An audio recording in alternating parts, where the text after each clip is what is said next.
All right. Hi. Welcome, everyone. Welcome to another Alevon Art Talks. The fans are noisy. Alevon was started with the premise of trying to make museum art and museum level art more accessible. 50% of the world's collectible art is in storage. 95% of museum art is in storage. Alevon works directly with museums, with museum level collectors, with artists, and with artist estates to make that work more accessible with a rental model, which gives income to museums, which is truly needed, and incentivizes people to get the art out of storage. I'm Daniel Novela, the founder of Alevon. I'm also a practicing attorney in corporate and art law here in Miami, and I'm an adjunct professor at the University of Miami School of Law. Today, it's really my honor and pleasure to welcome Régine Mahaux, who has decided to come visit us and share a little bit about her amazing journey. Thank you for coming. Thank you. Before we jump into that, there's a few people that I need to thank which have helped make tonight's event possible. First, I would like to thank the Mila Group. This is the second event that we've hosted with Mila. They've been great partners. Mila and Casa Neos, this beautiful space, and they're big supporters of the arts. Second, if you're enjoying your drinks, courtesy of Campari Group, which has been a sponsor from the beginning. So I'm very thankful that they're welcoming us as well. We have recently partnered with the development called Villa Miami. And this is really exciting for Alevon. This is the first real estate development in Miami that is going to be offering Alevon's art to all of its residents. It's a true partnership more than a sponsorship. So it's very exciting, thank you. Angelica from Villa Miami, do you want to come up and just say a few words about your project?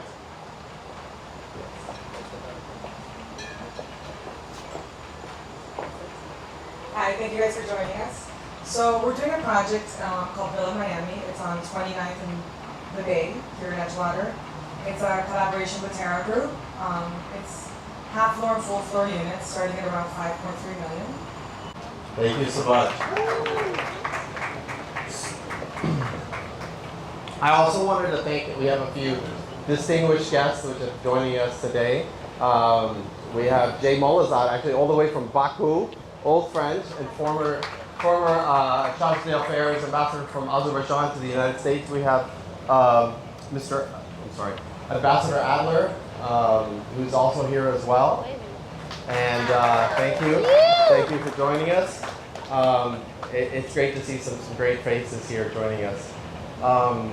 I just wanted to now take a minute and, well, of course, thank you so much for joining us, and thank you as well. You just flew in from Paris. Yes. Thank you everyone for coming. Very happy to be here. I thought we would start with your journey. So Régine really has a very interesting career as a photographer, but she didn't start that way. She started in Belgium, and I'm really impressed with the breadth of the people that she's photographed and how she's captured them. We're talking world leaders, 3 presidents of the United States, many world leaders, many magazine covers, but it all started in Belgium. So tell us a little bit about how you got started in photography. Well, my father is a photographer. My 2 brothers are photographers. I wanted to be an artist. I tried to draw. My teacher looked at me and was like, no future for me. So photography was there. I started there. But then you went to the US, Yes, right? yes. And what happened there? I just was really inspired. It was a different playground, and I was inspired, really.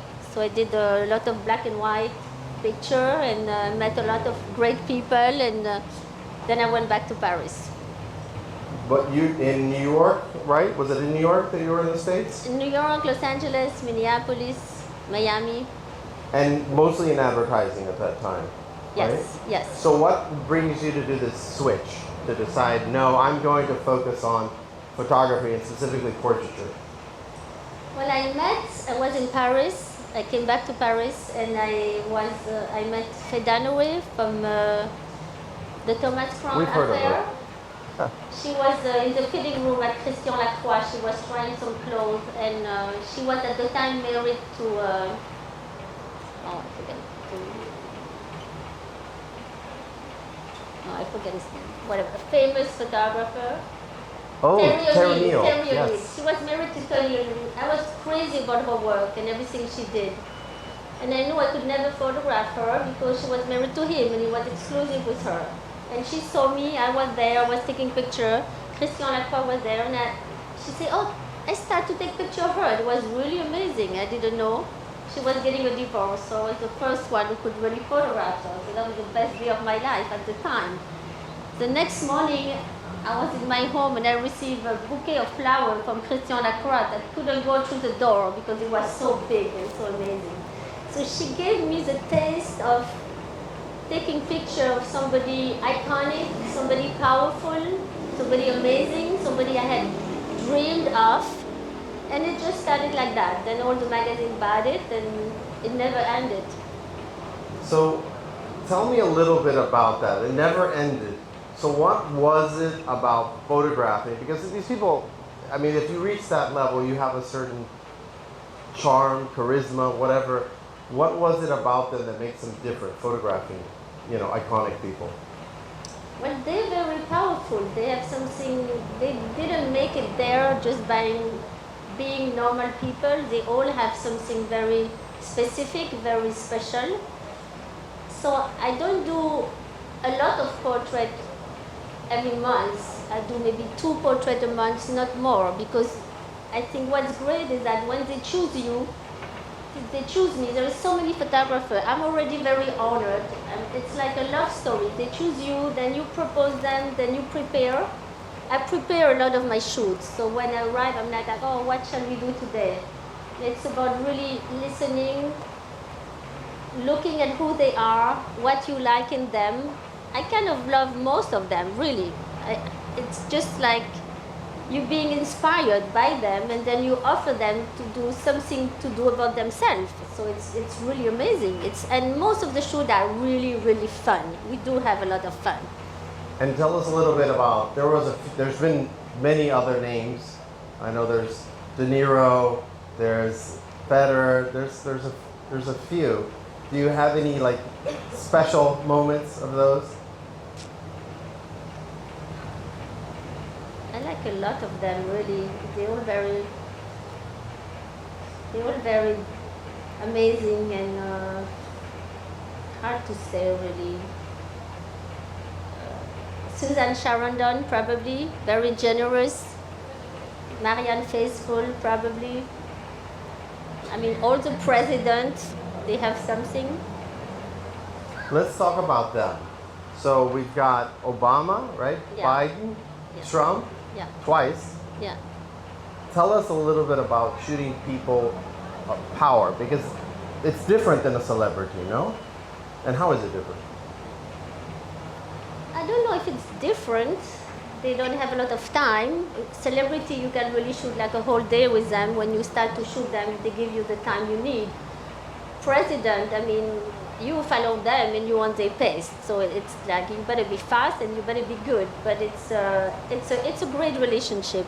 It's just like it's very powerful, and you see them, they see you. You there, you're not there. It's just like the pace, the time is very, very limited. So the energy is amazing also.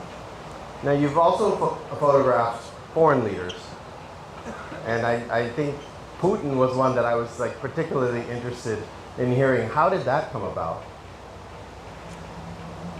Well, it was during there is like a big Formula One event, and that was in Russia. So he was going to go there and meet the president of the FIA, and it was a really good opera. I know he really liked music, and I know he would be great to be able to shoot him when he just go out of the opera than just shooting him in his office. I always try to shoot them in a space where they will be happy, where they will be comfortable. Just take them out of the regular, Right. office and things like that. So he was very smart. When I got the picture, I showed him, and when I got the picture, he looked at me and like you shoot 2,000 pictures to get a good one. He looked at me and he said, "You got it," and I got it, and that's the only one who ever did that to me. I got it. The minute he told me you got it, I got it, and it's like it was You really knew like when it was a good shot. he's very very. How does he know? But he did. So that was like amazing. He didn't take his shirt off, did he? No. I didn't ask. So I wanted to also talk about one other person, and that is, I know you did the official photograph for Melania, and you've done it now. You photographed her twice, during the first time Trump was in office and the second. Anything different of how you would approach that photo shoot the second time? Oh yeah, of course, because the first time you arrive, you were the day before just entering the White House. The next day you're there, you're not very comfortable. It's all new for them, it's all new for us.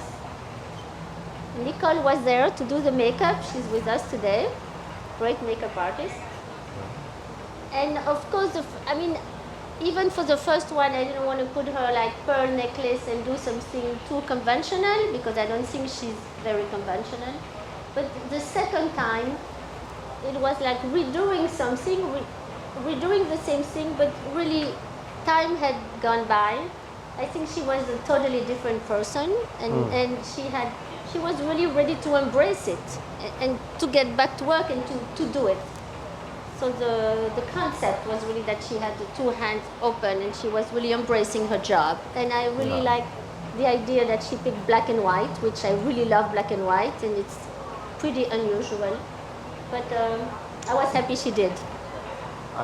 It's a power shot for sure. I'm very rich to see it. Let's talk a little bit about some of the commercial work you've done. So you've done editorial, you've done covers for numerous magazines, like I mentioned earlier, Time, Paris Match, Vanity Fair, Vanity Fair. Bazaar. Yeah. Tell us a little bit about that, because that's a little different, obviously, than shooting celebrities. Yeah, but you have good model. Carolina is there. Thank you, Carolina, for coming. Editorial is fun because you can really go wild and crazy. So it's all about concept and beauty. So it's like the cream of the cream. It's just like very inspiring, and you can really create whatever you want. You have to stick to the magazine and the field and what they communicated, but still, it's really good time. It's like freedom. And would you say the same for some of the commercial shots? What would be different there? Like you shot Dior and you shot Rouge.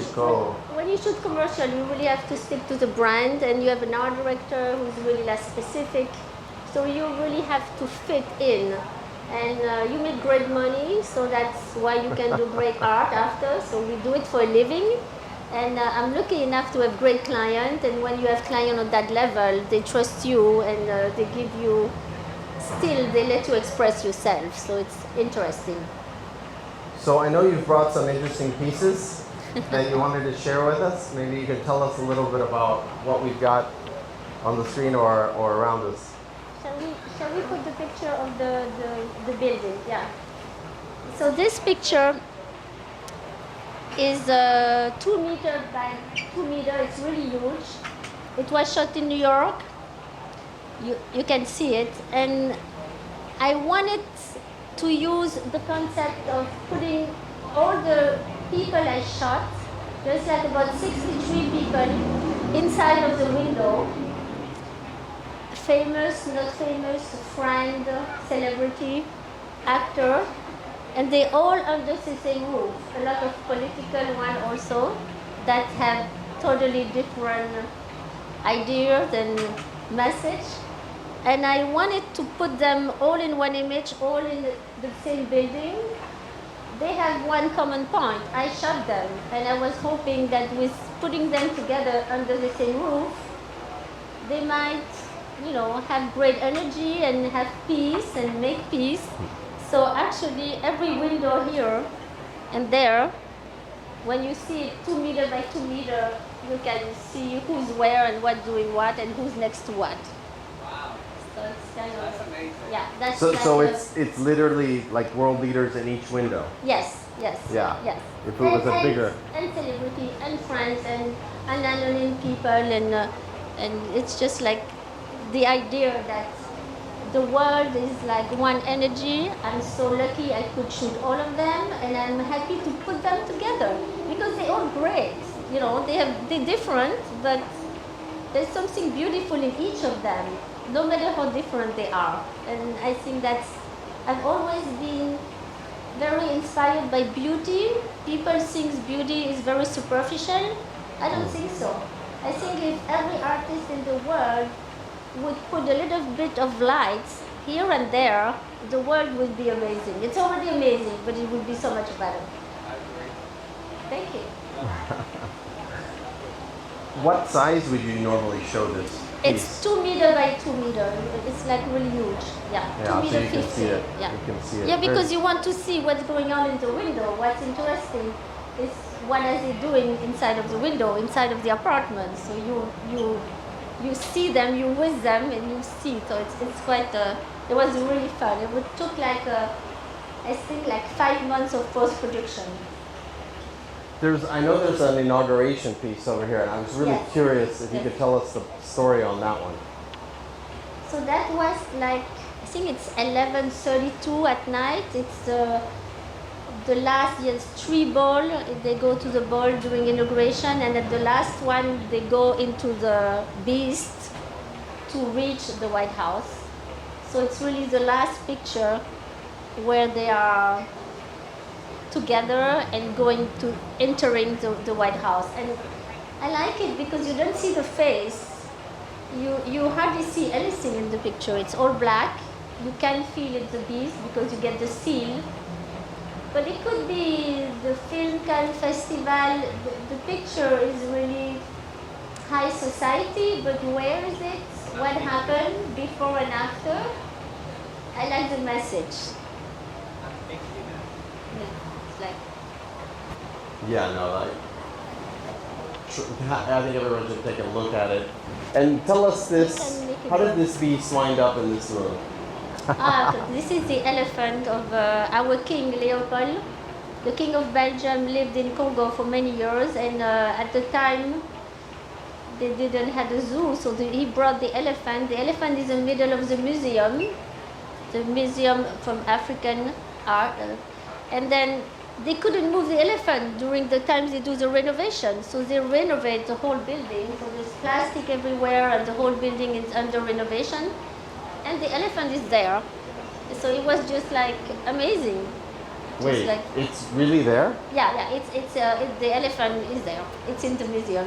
I was convinced it was some CGI. No, it's real. There's a giraffe, there is an elephant, and there is a hippopotamus. That's We're gonna amazing. see it there. Yeah, I think. Yeah, go. There we go with the yeah, beast. yeah. The giraffe is just right after. Oh, right after you have the giraffe. Yeah. Yeah, it's amazing. That was at the beginning of the century when they brought And those animals. where there. is this physically? It's in the museum in Belgium. Ah, Yeah, and the museum had to be renovated, so but they couldn't move the elephant and the giraffe. So I loved it. So I enjoyed it. that's fascinating. Okay. Any other pieces you want to share with us? I don't think know. we There's a covered lot. it. Yeah. Can you go back the other way? Yeah. I love that one also. I love the security. I like the. Yeah, I love that one. I love that one. It's like the shabam. Which Yeah. is It's just like. Yeah. yeah, very good. It's when you're an artist, it's so fun to be able to walk in the street or to capture a moment. When Yeah. you do portraits, you really invite the person, you study the person, you create something with the person. When you are walking in the street and you can catch something that's happening and you don't have to create it, then it's a treat. It's just a present. You just have to witness it, and it's for you. It's a present. A portrait really requires a lot of work and study and inspiration and connection. It's totally different. So I really like both of them. I like action shots. Like action. Yeah. Thought we'd open up Questions for Régine? Yeah, I have a question. Yes. So in, Yeah. okay, so I saw you've done such can leave it fantastic running. photography. In a situation like this picture behind you, obviously where they're walking up is very closed off. And for me, I'm someone that would always try to take photos of friends in exclusive areas. You like put down the camera. But in that situation, you're on top of the stairs. So is that like a planned moment where it's like, okay, you have to be there and take it? Or are you in Air Force One and you're like, move out of my way, I'm going to take the photo? Like, to get those shots in action, like how do you maneuver yourself into the moment to actually take a snap? Because that one, like, no one's getting there, you know? Like, I would try my best, but I really wouldn't be able to get there. So how are you at the top of the stairs? I'm always there where I should be. It's part of being a photographer. I mean, it helps to prepare it and to be ready and But to those know kind what of will happen. situations, are they more, okay, we're going to choreograph, you're going to be there, or is it you hustling through the crowd to No, there's snap no that? crowd. There's no crowd, no. Just us and Nice. you just Well, have to be fantastic ready to work. catch it. You can run. She's just where she needs to be. That's it. Yeah, very important. Very important if you're a photographer. Very lucky. All my life I was always there and something was always happening and you just like, oh, thank you, life. I'm blessed. Yeah. Other questions? Yes, Fabrice.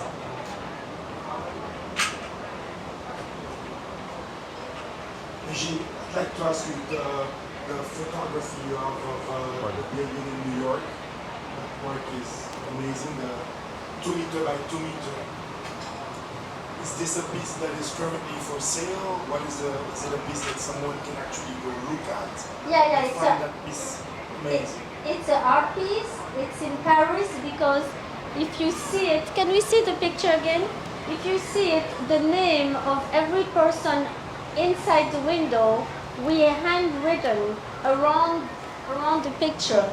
So, like if I have to deliver it to Miami, we would have to come and spend a few hours writing the name of everybody because there's like, I think it's 60 or 80 people and we wrote the name of everyone.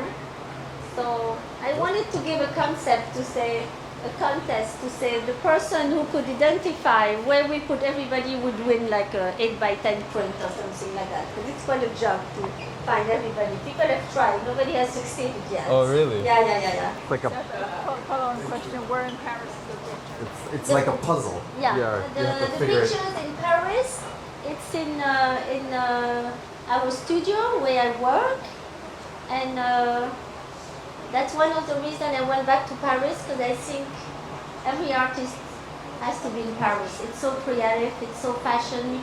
Is your studio open to the public? The studio? Is your studio open to the public?